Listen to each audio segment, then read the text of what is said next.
Welcome to New Mexico Black Rifle Operators Union. I'm your host, Sean.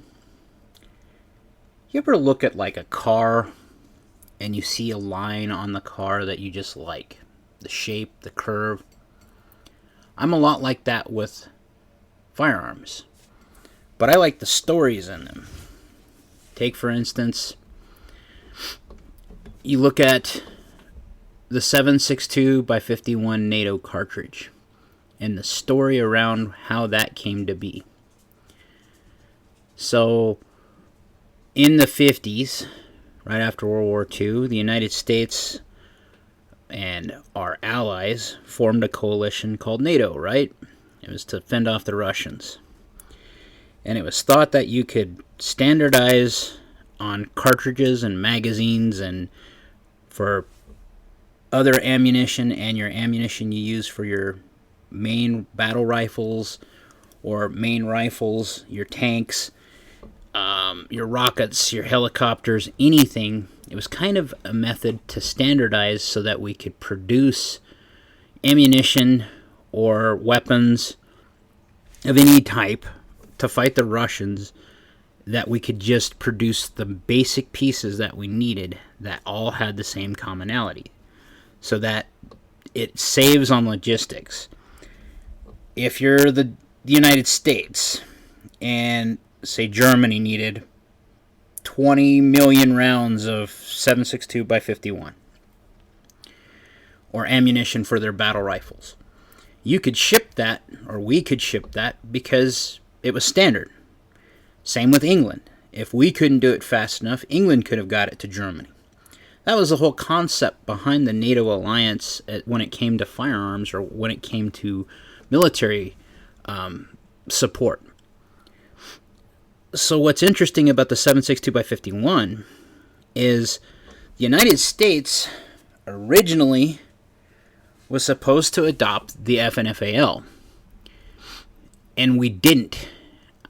The reason why we were supposed to adopt the FNFAL was we pushed the 7.62 by 51 cartridge to be a NATO cartridge, and in doing so, when the rest of the NATO alliance accepted that as the standard military cartridge, we were supposed to then purchase FNFALs as part of the deal. Well, we had already been working on the M1's replacement, the M14. That's why we were pushing for that cartridge. But in Europe, what was interesting is how that all shook out. Belgium was the home of FN, or the FN Gunworks, FN, or Fabrique Nationale. Sorry, got tongue-tied there. Anyway, they produced some of John Browning's rifles, but that most importantly during this time frame, they produced the FNFAL for like France, England, Israel, a lot of countries in the NATO alliance. Enter the Germans, the West Germans specifically. So the West Germans went to approach and tried to license and buy FNFALs. But Belgium remembered what happened in World War II. Like, ooh, we've had this experience before. I don't know that we should be arming the Germans. So they back out of the deal with the Germans. Germans are pretty adamant about joining the NATO alliance. So they start looking for a 7.62 by 51 battle rifle. They test our M14. But closer to home, in Spain, is a guy named Vorg Rimmler, who's a German engineer. And during World War II, he helped design the MG42. He also designed something, I believe I know the company is called Setme, and it's a Spanish arms company that dealt with military arms. So Vorg Rimmler, after the war, ended up working there, and he designed the Setme C and the Setme L. And I may have them reversed, but the C, I believe, is the full power 7.62 by 51 308. It is almost to the T a German G3 from HK. That's because HK bought the design. Rheinmetall specifically bought the design to make improvements to the rifle and to make licensed copies for the Germans. What happened in this deal was the Germans got with SETME and said, we're going to buy so many of your units for our border patrol. They liked the design. The deal with the FNFAL fell through. And these were a lot cheaper and easier to get than M14s or anything else in the 7.62x51 class. So, they license it. HK does. Specifically, back in the Gap, it was called Rheinmetall. Rheinmetall is one of those gun engineering guys or one of those military guys like General Dynamics or Lockheed Martin, but in German back in the day. They built, after the war, they conglomerated all the military-industrial complex that the Germans had and started gearing it up for the Germans' use. So HK was a subdivision of Rheinmetall. So they got this license for agreeing to buy ammunition from either the Spanish or someone else, but they got the licensing to manufacture the HK G3 as their main battle rifle. And it served them until in the 90s. I think it was in 91 or 97, something like that, when they replaced it with the G36. So this is the type of story I like in firearms. I look at, when I see a Mauser rifle, I look at the story of where it came from, what version it is, what is its history, and why do I like it? Why am I drawn to it? That's why modern rifles, a lot of them, don't speak to me. I like military surplus, and I like designs that are interesting, is the best way I can put it. It's one of the reasons why I'm intrigued with the Kalashnikov, is that this guy wasn't a properly trained gun designer or engineer. He was an average tank mechanic that after he got injured decided this is what he was going to do, and he wanted to do it for his country. So he designed the AK-47, one of the rifles that will be chattering along long after my bones are in dust or into dust. So I like those type of story and history. I understand the AR-15 craze. I have a couple AR-15s.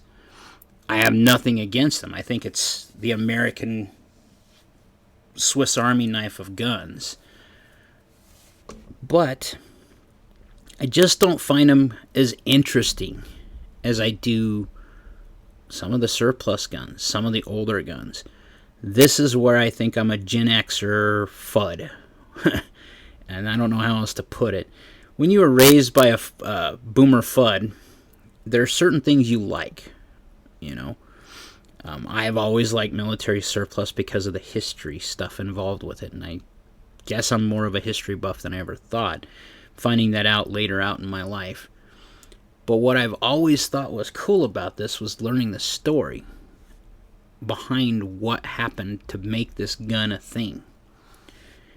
That's why I like things like Forgotten Weapons, and that's kind of where I want to start making cultural things happen for New Mexico Black Rifle Operators Union.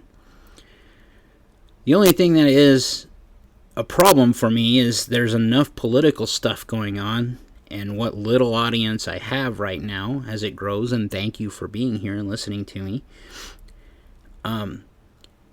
is to spread the word of what I see in the news to protect the 2A.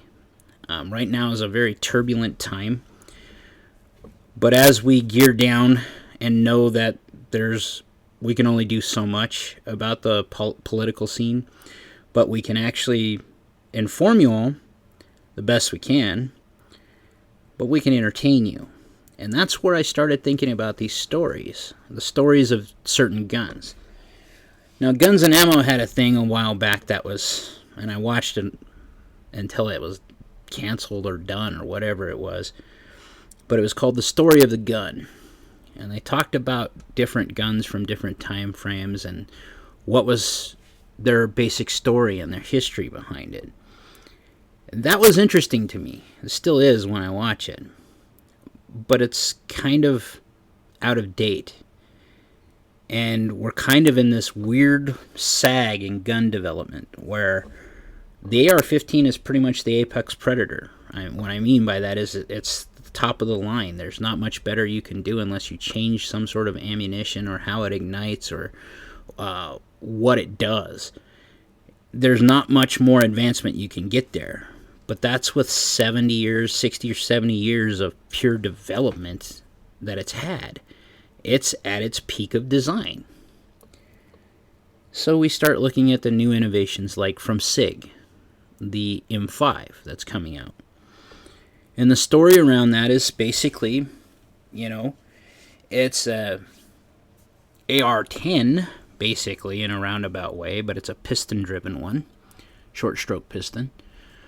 But our experiences in the desert, in Afghanistan, in Iraq, played into what we decided we needed, which to me is interesting because it seems like we went full circle. We started down the path after World War II with a slightly reduced power cartridge in the 7.62x51. Then we got a true intermediate cartridge in the 5.56, and now we're back up to a full battle rifle with a 6.8x51 for the 277 Fury, or the M5 cartridge. So it's like, I've heard a lot of people say history doesn't repeat, it rhymes. I disagree, because I think it does repeat a lot of the times. In this case, though, it definitely rhymes. The difference is we've improved technology quite a bit in the ammunition space. And it looks like between material science of the rifle itself and the ammunition and the material science involved there, that they're getting 80,000 PSI out of a semi-automatic rifle. That means that bullet is actually very capable of performing some pretty amazing stuff. Specifically, what it was designed for was to penetrate body armor. So those stories are what I love about guns. I mean, you look at your average revolver, and you see, if you think about how it started, we had manually turning cylinders at one point that were black powder. That's how the revolver first started. It's these little stories I like to share, and my friends and my kids love to death when I talk about things like I just did with the G3. These are the stories I know about firearms. This is what my dad taught me, and this is what I always found so interesting about firearms. I could spend hours at a gun counter just looking at what they have. Even if I'm not interested in anything really in the counter, I'm looking at the stories of what's there. Even in the modern design firearms like Glock or Ruger or SIG, some of their new stuff, you see old design cues. Most of them are still John Browning designs. The difference is how they modified their trigger mechanism so that they could either be double action or striker fired, because that was slightly different than what he had originally intended. These stories about firearms, I think that if we could get out to the general public, would draw them in to see what we're talking about. We're not talking about being some sort of gun nut that I think everybody's out to get me. No, it's just I know that I need to be my own defense. I live in a very rural area, so it's very hard to think that law enforcement can be here just as quickly as necessary if it got to that point to use a firearm as I could myself. So, just some ideas. I still am finishing up the French weapons from World War II. I am not forgetting that stuff. It's just the news cycle keeps pounding us with all kinds of bad.